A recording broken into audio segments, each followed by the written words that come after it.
আল্লাহ বলেন লাইন শাকারতুম লাযীদান্নাকুম ওয়া লাইন কাফারতুম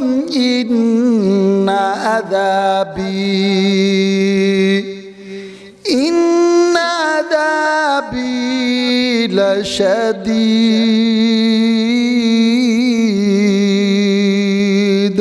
আল্লাহু আকবার।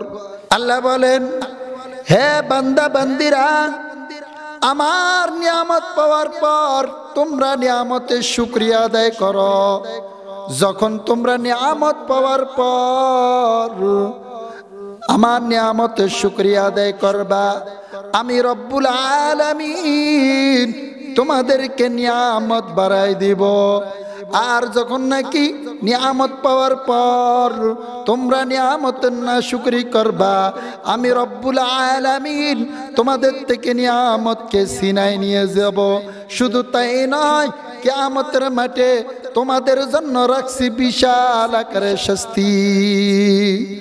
এর নবীর উম্মতের দল, নিয়ামত পাওয়ার পর যে যে জায়গার মধ্যে আসো, যে যে অবস্থার মধ্যে আসো, ওই জায়গার মধ্যে থেকে মালিকের শুকরিয়া তার নিয়ামতের আদায় করো। যখন মালিকের নিয়ামতের শুকরিয়া তার আদায় করবা, আল্লাহ পাক রব্বুল আলামিন নিয়ামতকে বাড়াই দিবেন। আর যখন নিয়ামত পাওয়ার পর নিয়ামতের না শুকরি করবা, আল্লাহ পাক রব্বুল আলামিন নিয়ামতকে সিনাই নিয়ে যাবে এবং কিয়ামতের মাঠে বিশাল আকারের শাস্তি রেখে দিয়েছে। বলেন নাউজুবিল্লাহ। এর নবীর উম্মতের দল হযরত মুসা আলাইহিস সালাম রাস্তা দিয়ে হাঁটে আর দৌড়ায় তুর পাহাড়ে যায় কথা বলবে আল্লাহর সাথে। কার সাথে? আল্লাহর সাথে কথা বলবে। তুর পাহাড়ের দিকে দৌড়ায়। হঠাৎ করে একজন বৃদ্ধা মহিলা ডাক দিয়া বলেন, ও মুসা কোথায় যাও? বলে আল্লাহর সাথে কথা বলার জন্য যাচ্ছি তুর পাহাড়ে। পয়গম্বর মুসা আলাইহিস সালামকে ডাক দিয়া বলেন, ও মুসা, তুমি তো আল্লাহর সাথে কথা বলার জন্য তুর পাহাড়ে যাও, কিন্তু আমার একটা খবর পৌঁছাইও। বলে খবরটা কি? খবরটা হচ্ছে আল্লাহ তাআলাকে জিজ্ঞাসা করবা, আল্লাহ তাআলা আমাকে কেন দুনিয়ার বুকে বানাইছে? আমার একটা সুন্দর একটা ঘর নাই, ভালো একটা থাকার জায়গা নাই, ফরনের মধ্যে একটা ভালো কোনো কাপড় নাই, ভালো একটা খানা নাই। আল্লাহ তাআলাকে জিজ্ঞাসা করবা, আল্লাহ তাআলা কেন আমাকে দুনিয়ার বুকে পাঠাইছে? পয়গম্বর মুসা আলাইহিস সালাম বৃদ্ধা মহিলাকে যে বলতেছো, বৃদ্ধা মহিলা, ঠিক আছে আল্লাহ তাআলাকে যা জিজ্ঞাসা করব। হযরত মুসা আলাইহিস সালাম বৃদ্ধা মহিলাকে এই কথা বলার পর সামনের দিকে অগ্রসর, তুর পাহাড়ের দিকে দৌড়ায়, আল্লাহ তাআলার সাথে কথা বলবে। পথের মধ্যে আরেকজন ব্যক্তির সাথে দেখা। ওই ব্যক্তি হচ্ছে এলাকার জমিদার, বড়লোক মানুষ। আল্লাহ পাক রব্বুল আলামিন পয়গম্বর মুসা আলাইহিস সালাম আল্লাহ তাআলার সাথে কথা বলার জন্য তুর পাহাড়ের দিকে যখন দৌড়ায়, পয়গম্বর মুসা আলাইহিস সালামকে ওই বড়লোক ব্যক্তি বলতেছে, ও মুসা কোথায় যাও? বলে তুর পাহাড়ে যাই আল্লাহ তাআলার সাথে কথা বলার জন্য। বড়লোক ব্যক্তি ডাক দিয়ে বলতেছেন, ও মুসা, আল্লাহ তাআলাকে একটা খবর বলিও। বলে খবরটা কি?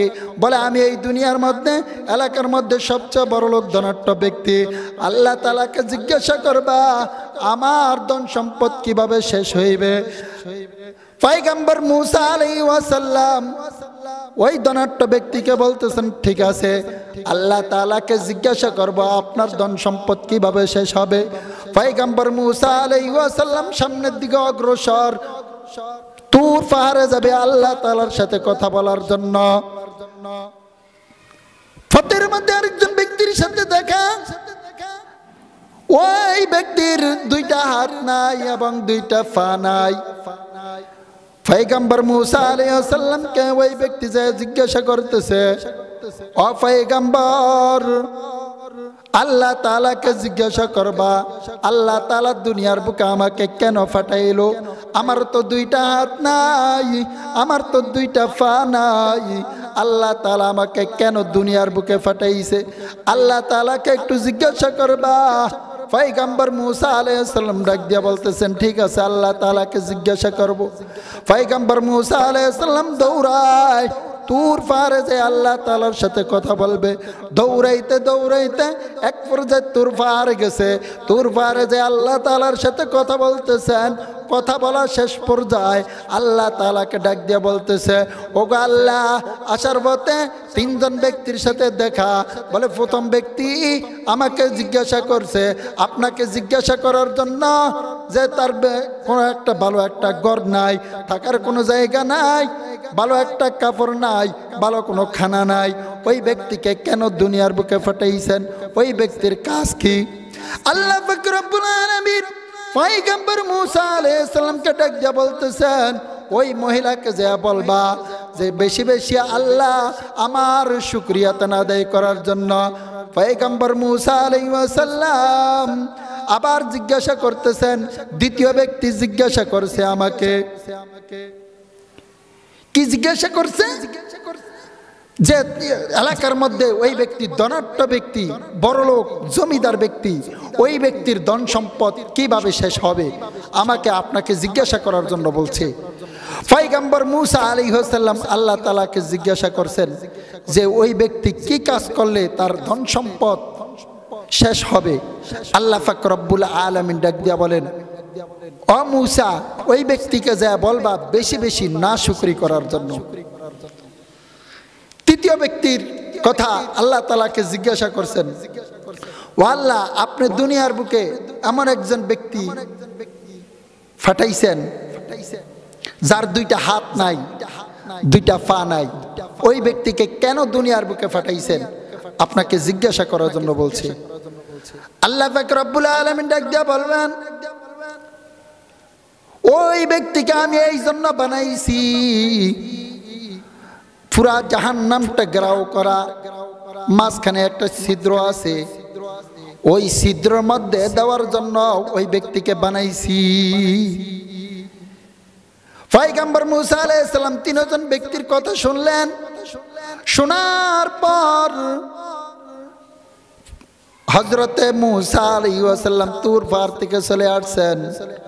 আসার পর বৃদ্ধ মহিলার সাথে দেখা।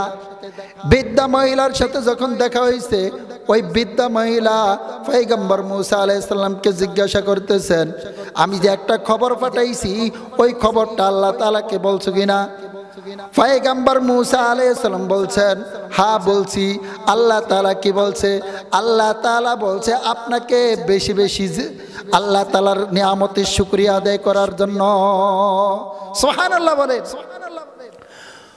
বৃদ্ধা মহিলা যখন এই খবর শুনছে, বৃদ্ধা মহিলা খুব ফায়ার রাগে, আমার তো কোনো একটা ভালো ঘর নাই, থাকার কোনো জায়গা নাই, ভালো একটা কাপড় নাই, ভালো কোনো কিছু খাবার নাই, আবার আমাকে বলছে বেশি বেশি শুকরিয়া আদায় করার জন্য, নিয়ামতের শুকরিয়া আদায় করার জন্য।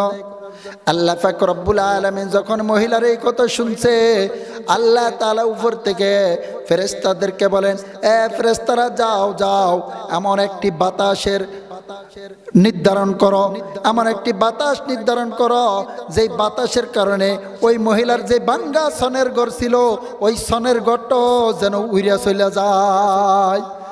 আল্লাহ পাক রব্বুল আলামিনের ওয়ার্ডার যখন পাইছেন, ফেরেশতা যখন অর্ডার পেয়েছেন, এমন একটা বাতাসের নির্ধারণ করছেন, এমন একটা প্রকম্পিত বাতাস আসছে, ওই বাতাসের কারণে ওই মহিলার ভাঙ্গা ঘরটা উইরা চলে গেছে। নিয়ামতের শুকরিয়া আদায় করবেন নাকি নিয়ামতের না শুকরিয়া আদায় করবেন? নিয়ামতের শুকরিয়া আদায় করতে হবে। যখন নিয়ামতের শুকরিয়া আদায় করবেন, আল্লাহ পাক রব্বুল আলামিন আপনাকে নিয়ামত বাড়ায় দিবে। দ্বিতীয় ব্যক্তির সাথে দেখা, পয়গম্বর মুসা আলাইহিস সালাম যখন দ্বিতীয় ব্যক্তির সাথে দেখা হইছে, দ্বিতীয় ব্যক্তি যে জিজ্ঞাসা করতেছে ও মুসা, আল্লাহ তাআলাকে আমার খবরটা বলছো কিনা? হ্যাঁ খবরটা বলছি। বলে আল্লাহ তাআলা কি বলছে? বলে আল্লাহ তাআলা তো বলছে আপনাকে বেশি বেশি নাশুকরি করার জন্য। বড়লোক জমিদার আল্লাহ তাআলার কথা যখন শুনছেন, শোনার পরে সিজদায় পড়ে গেছে।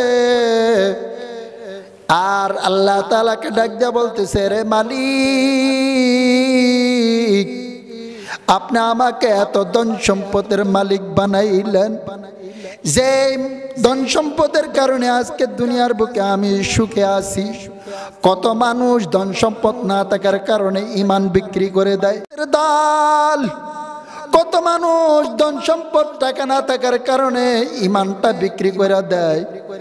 ওই বড়লোক জমিদার ব্যক্তি আল্লাহ তাআলার দরবারে সিজদায় পড়ে গেছেন, মালিক রে ডাকে না, মালিক তুমি আমাকে এত ধন সম্পদের মালিক বানাইছ, সেই ধন সম্পদ পাওয়ার পর তোমার কিভাবে নাশুকরি করি? না না, নিয়ামতের নাশুকরি করা যাবে না। আমি তোমাকে রব বলে স্বীকার করলাম, তোমাকে আল্লাহ বলে ডাক দিলাম। উপর থেকে ফেরেশতাদেরকে আল্লাহ তাআলা অর্ডার করেন, হে ফেরেশতারা যাও যাও, আমার বান্দা এত বড় নিয়ামত পাওয়ার পর, এত বড় ধন সম্পদের মালিক হওয়ার পর আমার নাশুকরি করে নাই, আমাকে আল্লাহ বলে ডাক দিয়েছে, আমি রব্বুল আলামিন ওই ব্যক্তির আরো ধন সম্পদ বৃদ্ধি করে দিলাম। বলেন সুবহানাল্লাহ।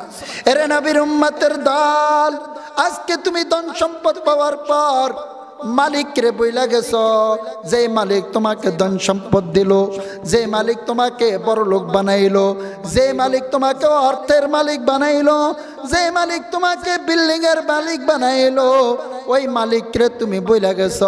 মনে রাখো, তোমার ধন সম্পদ তোমাকে চিরস্থায়ী রাখবে না, তোমার এই ধন সম্পদ ক্ষণস্থায়ী। ওয়াইলুল লিকুল্লি হুমাযাতিল লুমাযা আল্লাযী জামাআ মালান ওয়া আদ্দাদা। তুমি কি মনে করছ তোমার সম্পদ তোমাকে চিরস্থায়ী রাখবে? না না, তোমার সম্পদ তোমাকে চিরস্থায়ী রাখবে না। এরে নবীর উম্মতের দল, তোমার এই সম্পদ তোমাকে চিরস্থায়ী রাখবে না। তুমি আজকে ধন সম্পদ পাওয়ার পর, তুমি অর্থ পাওয়ার পর, তুমি বারবার টাকাগুলাকে গণনা করো আর মনে করো তো তোমার এই ধন সম্পদ তোমাকে চিরস্থায়ী রাখবে। না না, দুনিয়াটা হচ্ছে ক্ষণস্থায়ী জিন্দেগানি, এটা চিরস্থায়ী জিন্দেগানি নয়। চিরস্থায়ী জিন্দেগানি একমাত্র কবরে, ঠিক কিনা? এরে নবীর উম্মতের দল, নিয়ামতের শুকরিয়া আদায় করো, নিয়ামতের শুকরিয়া আদায় করো। ধন সম্পদ পাওয়ার পরে মালিক রে বুইলা যেও না, যে মালিক তোমাকে ধন সম্পদ দিয়েছে, এই মালিক তোমার থেকে ধন সম্পদকে আবার ছিনাই নিয়ে যাইতে পারে। কথা ঠিক কিনা?